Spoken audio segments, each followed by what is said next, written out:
بسم اللہ الرحمن الرحیم۔ السلام علیکم ناظرین، پروگرام اظہار خیال میں حاضر خدمت علی کامران ڈلو۔ ناظرین، جمہوریت اور مارشاء اللہ میں دو چیزوں پہ بہت بڑا ڈفرنس آتا ہے، کیونکہ ہمیں اختلاف تو ہمیشہ مارشاء اللہ سے رہا ہے۔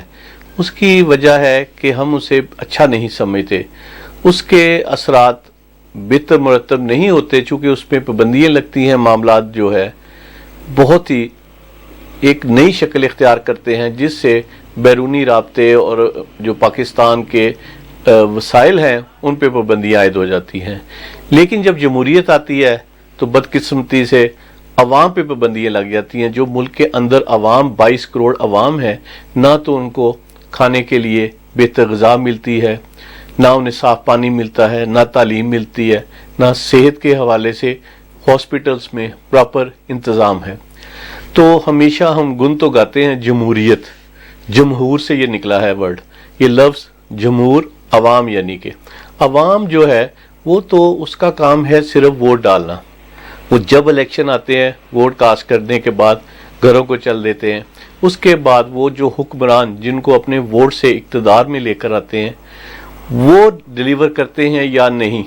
تو ماضی میں ایسی بے شمار مثالیں ہمارے پاس جو اس وقت موجود ہیں۔ ہم نے 5 سال کے الیکشن بھی دیکھے، اس کا جو 5 سالہ ٹائم پیریڈ زرداری صاحب کا ہمیں اپنی زندگی میں بہت اچھی طرح یاد ہے۔ اس کے بعد میاں نواز شریف صاحب کا جو ٹائم 5 ایئرز انہوں نے کمپلیٹ کیے۔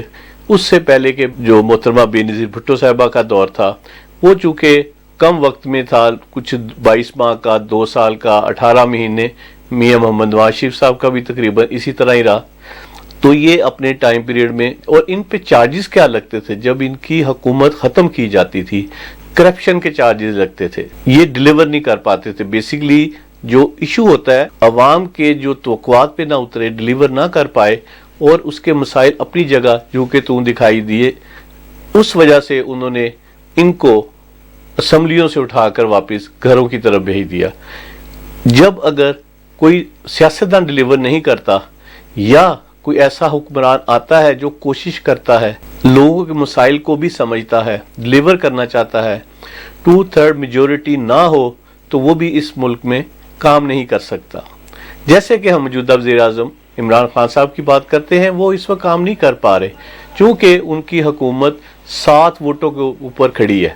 اگر وہ 7 ووٹ ادھر سے ادھر ہو جائیں تو حکومت گر جاتی ہے۔ تو اگرچہ ایسے حالات میں آپ ذرا سا بھی ایک قدم آگے رکھتے ہیں تو آپ کو اپوزیشن کی طرف سے اتنا پریشر آتا ہے کہ آپ 4 قدم پیچھے چلے جاتے ہیں۔ تو اس طرح پاکستان اپنی منزل کی طرف نہیں جا پا رہا، کیونکہ اس کا راستہ بہت آسان ہے۔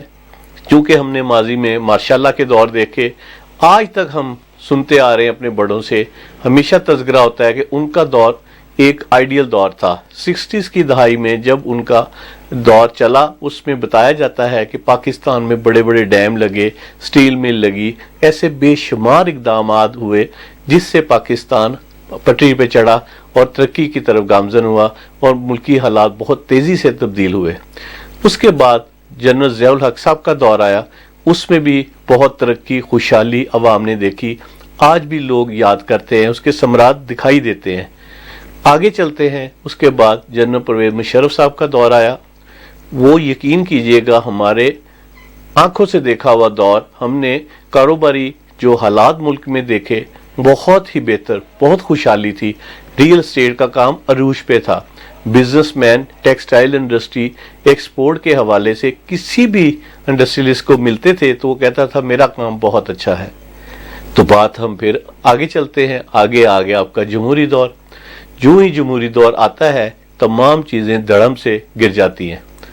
تو یہ تمام چیزیں بتاتی ہیں کہ یہ صرف اسمبلیوں تک پہنچتے ہیں اپنے لیے، اپنے معاملات سیدھے کرنے کے لیے، شوگر ملیں چلانے کے لیے، ٹیکسٹائل ملیں چلانے کے لیے، ان کے جو ذاتی مفادات ہیں ان کو تحفظ دینے کے لیے۔ تو یہ تو حکمرانی کرنے پاکستان میں آتے ہیں۔ بیسیکلی ان کے جو بچے، کاروبار، گھر، سب بیرون ملک، کوئی لندن والا ہے، کوئی امریکہ والا ہے، کوئی دبئی والا ہے، تو کوئی سعودی عربیہ والا ہے، کوئی قطری ہے۔ تو اس طرح ان کے مراسم بھی کاروباری سب غیر ملکیوں کے ساتھ ہے، ان کے ملازمین بھی غیر ملکی ہیں، ان کے دوست بھی غیر ملکی ہیں۔ تو یہ بات کرتے ہیں جب الیکشن آتا ہے